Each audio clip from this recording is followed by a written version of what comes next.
தென்பழனி தெய்வமே குன்றாத செல்வமே திருவிழி மலர்ந்தருள்வாய்.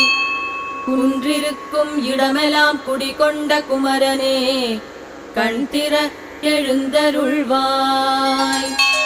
செக்கச்சி வந்தது கீழ்வானம் திக்கெட்டும் சித்திர கோலங்களே.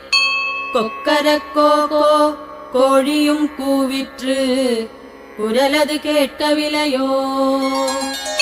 மயில் கூட்டம் நின் வாசல் கொடிமரம் சுற்றியே வரிசையாய் வந்தனவே.